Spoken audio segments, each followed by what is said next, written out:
හයි යාළුවනේ කොහොමද ඔයාලට? ඉතින් වෙනද වගේම ගොඩාක් ආදරෙන් පිළිගන්නවා හිරුමි ගුණවර්ධන මගේ YouTube channel එකට. මේ vlog එකෙන් මම අරගෙන එන්නේ අපි හත්මාලේ ඇල්ල බලන්න ගියපු ගමන. මේ ගමන ගියේ අපි මීට අවුරුදු 2කමාරකට විතර කලින්. ඉතින් අතීත මතක කොහොමත් සුන්දරයිනේ. ඒ සුන්දර මතකයන් ඔයාලත් එක්කත් බෙදා ගන්න තමයි මම හදන්නේ.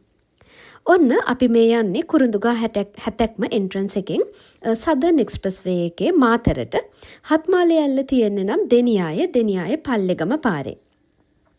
අපි සාමාන්‍යයෙන් පුළුවන් හැම වෙලාවකම ගෙදරින් කෑම අරන් යනවා. අපි එදත් පාන් ටෝස්ට් කරලා ප්ලේන් ටිත් එක්ක අරගෙන ගියා මගදී කන්න. ඉතින් යන ගමන් අක්කගේ පොඩ්ඩ දෙන්නගේ තොරතෝංචියක් නැති කතාව.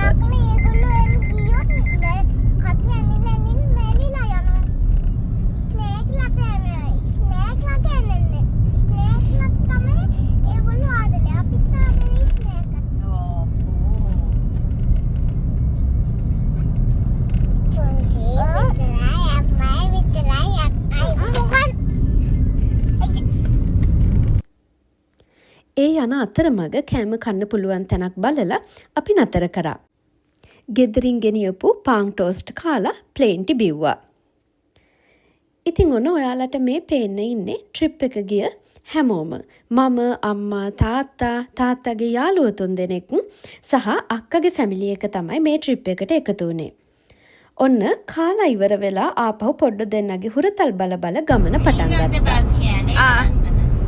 Tell me. Now start. Anything? ඔයා කැමති එකක් කියන්න. Sing a song, boy.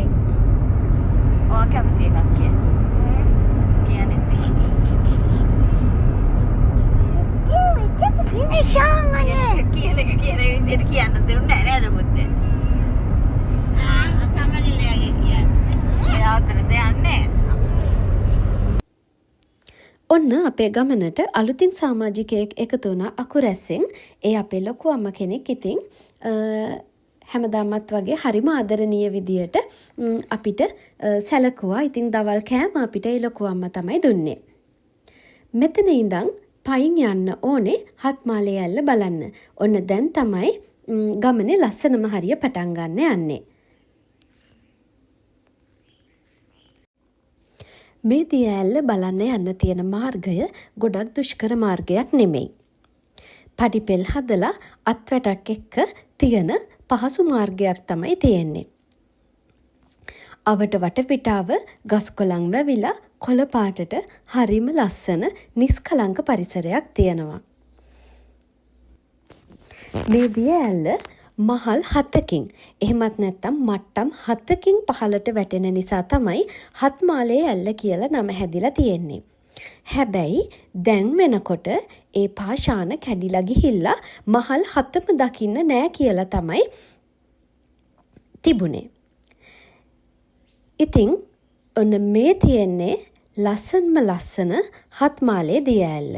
ඉතින් ඔයගොල්ලොත් රස විඳින්න ඒ වගේම මගේ channel එක subscribe කරලා මගෙත් එක්ක එකතු වෙන්න කියලාත් ආදරෙන් ඉල්ලනවා. ඉතින් තවත් මේ වගේ ලස්සන වීඩියෝ එකක් අරගෙන එන්නම්. හැමෝම ඔයාලගේ ජීවිතවලට ලස්සන මතක එකතු කරගන්න. ඒ ලස්සන මතකයන් අපිව හැමදාම ලස්සනට ජීවත් කරවාවි. ගිහිල්ලා එන්නම්. හැමෝටම bye bye.